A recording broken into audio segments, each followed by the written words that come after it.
Elon, baby, the poster child for propecia and steroid use. Elon Musk is an interesting character.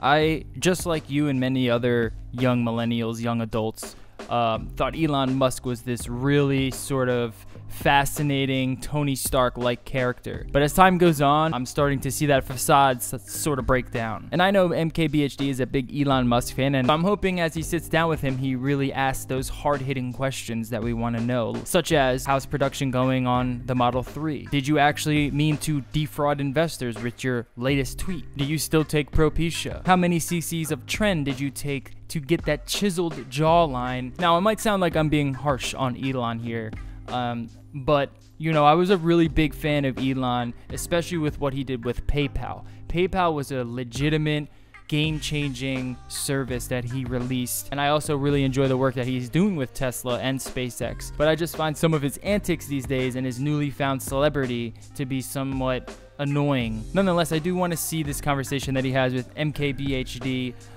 so we can hopefully understand a little bit more about Elon in terms of more of like a down-to-earth type person, because MKBHD is just, you know, a normal guy just like me and you. And that's one reason why I really do enjoy Marquez's videos. I think he's probably one of the best tech YouTubers. He might be the best tech YouTuber in the genre, but I just don't want to see his judgment clouded by the hairline of Elon. Elon, baby. Anyways, let's go forward and watch some of this. Those are empty door carriers, so they would have carried the doors to cars to get assembled, and then they're on their way back to pick up some more doors. Is it me or does Elon look like shit? Elon's letting himself go. He's getting that dad bod. He needs a couple more cc's of that trend, that Winnie V, baby. He needs to start chiseling up, get back on that keto diet. I mean, look at Elon here, and now look at him here.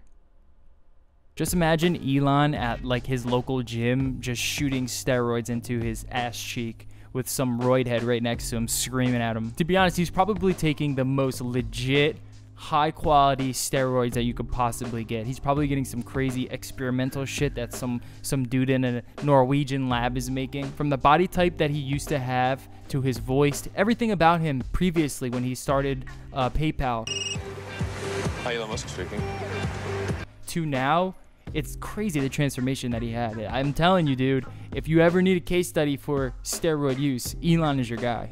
Yeah, it's a good question. I think probably a lot of people don't realize I'm like basically just in the factory in design or engineering meetings or production.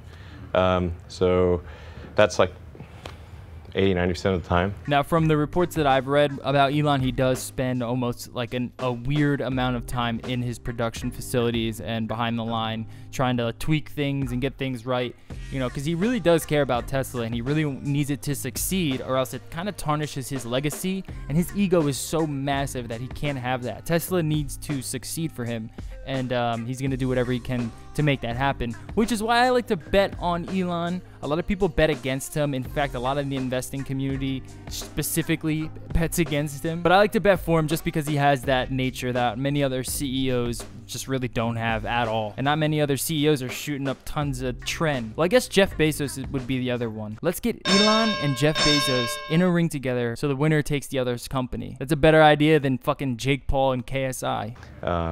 The final assembly where we put all the parts together, and then if I'm not here, I'm at the Gigafactory in Nevada. What I find interesting is the facility that they're at right now, because from what I know, a lot of the production is happening like in tents outside of his own facility. And it'd be cool to see the interview taking place in a tent. Rich over here in audio. Hey. Model 3 pre-order, or okay. Waiting for his, and Brandon behind the camera also waiting for Model 3. Okay. What version are you waiting for? Long range. Long range? Long range, and what color? Oh, okay, that is a good combo. That's a little awkward. I mean, they're all waiting for their fucking cars. How long have they been waiting? 7-8 months now? Fucking Marquez comes in every day with his little fucking roadster, and these guys are waiting for their fucking long-range blue sedans. Come on, Elon. Back in the tent. Get another shot of Winnie V in you. How do you get people excited about Tesla? If somebody gets the car, they really like it, and actually, the key is like to have a product that people will love.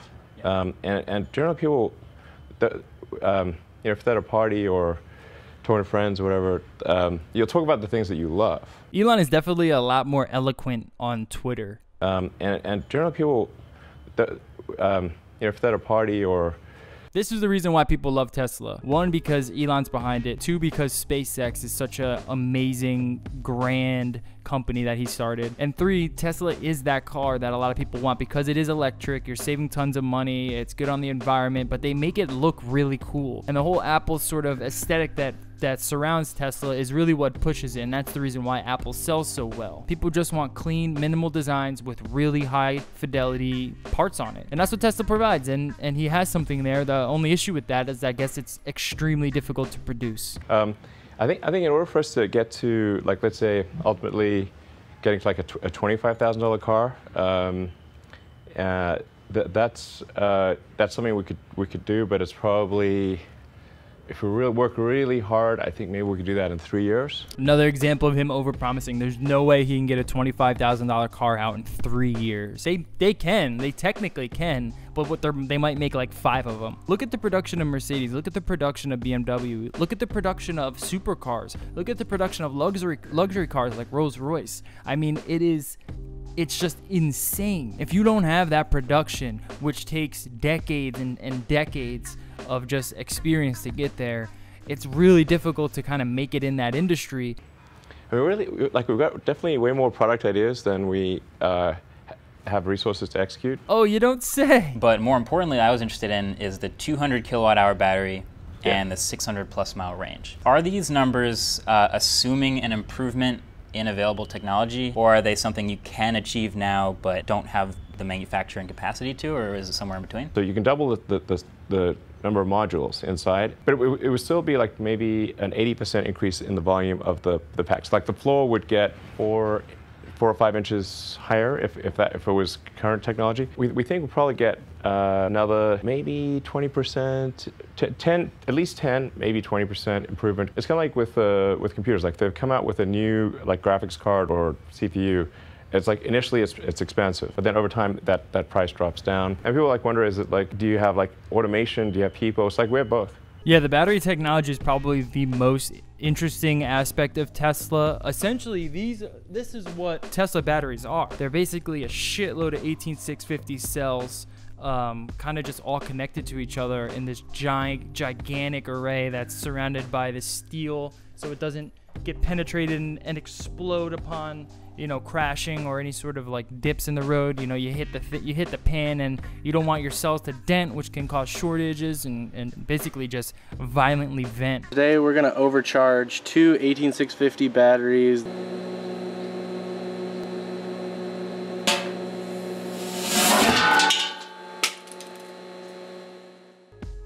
Right now, we're at a point where it's just very stagnant. I mean, even in the cell phone market and the laptop market, any sort of electronic that runs on lithium ion, we're getting to a point where efficiency is key, making sure that the technologies that run off the batteries can actually efficiently use the battery space that's available, since we just can't pack enough energy in these cells to get what we want. And then you have the issue of heat and trying to disperse the heat, really limited, bottlenecked by the battery technology and heat dispersion technology. But hopefully over time that can be fixed. Hopefully Tesla figures it out, as long as, you know, Elon here gets his shot of Winnie V in the morning. Some of the things, it's like trying to connect a hose that's like sort of dangling around. I see. And then you got like, the robot's like got to find the hose, grab it, like then connect it to another hose. At that point, it's like really hard. Marquez getting a little excited watching Elon talk about hoses and dangling things. Tesla's overall master plan is what it was originally called. So you start with the low volume, high price Roadster, then you move on Model S, higher volume, lower price, to Model 3. As far as I know, that's where the master plan ended. That's pretty interesting. I think the Model 3 is the most ideal vehicle for a Tesla. That's what's gonna obviously get in everyone's hands. That's what people want. Right now, Tesla's just really expensive. It's really hard to get. I want a Tesla, but it's just the cars that are available are out of my price range. I'm not waiting 6 months to 2 years for a fucking car. You're out of your mind. I ain't got it like that, all right? So I really think the best success plan for Tesla is to create just a fucking piece of shit Tesla that kind of you just hobble together. It's super easy. You just strip all the features out of it. It looks good. It has a nice little screen there. It's got the 360 panorama sunroof on it. I don't need the autopilot. I don't need all the other crazy track mode and stuff like that. I really just want the Tesla. I just want to be able to own a Tesla and be able to purchase a car finally, like I would purchase a phone. That's really the allure to me with Tesla. So that was Marquez's excellent interview with Elon Musk. I'm still fascinated by Elon. He's such a fascinating character, and it seems like he just has so much going on with Tesla, SpaceX, whatever else he's doing, dating, you know, indie rock stars. But like I said previously, that facade, that Tony Stark facade, is starting to fade away from me. At least right now, seeing his vulnerabilities, seeing sort of how sensitive he is with the media and criticisms, and it's kind of eye-opening when he kind of gets backed into a corner. And I mean, look at him now. He really needs to clean up his act, man. He needs to get back on the Winnie V trend cycle and hit the fucking gym. But overall, I think if he can succeed with Tesla, become a Toyota in the electronic car market, then he will cement his legacy in the world as one of the greatest engineers to ever grace our time. Because that would be really, I mean, right now, if you're looking at a lot of the cars, newer sort of sport cars coming out, a lot of them are moving hybrid, a lot of them are going electronic, and that's a lot to do with how successful Tesla has become in terms of popularity. The production stuff needs to be worked out, and honestly, if you were to ask me if Toyota or if Honda or if any one of those other really big manufacturing companies figures out how to do Tesla better than Tesla, then, you know, where's Tesla gonna sit? It might be like the Palm Pilot, you know, it might be that early adopters thing that kind of gets lost in the fray, and then someone else comes along and just does it better. All right, so that's the video. I hope you guys enjoyed it. If you did, leave a like, and also subscribe if you want to see more videos like this. Make sure you hit up my Instagram and Twitter at NoLifeDigital. Follow me. Might be shutting those accounts down, moving them over just to my personal account. I'll let you guys know in the future. But all right, peace. Let's get the fuck out of here. Let's get Elon some Winnie V.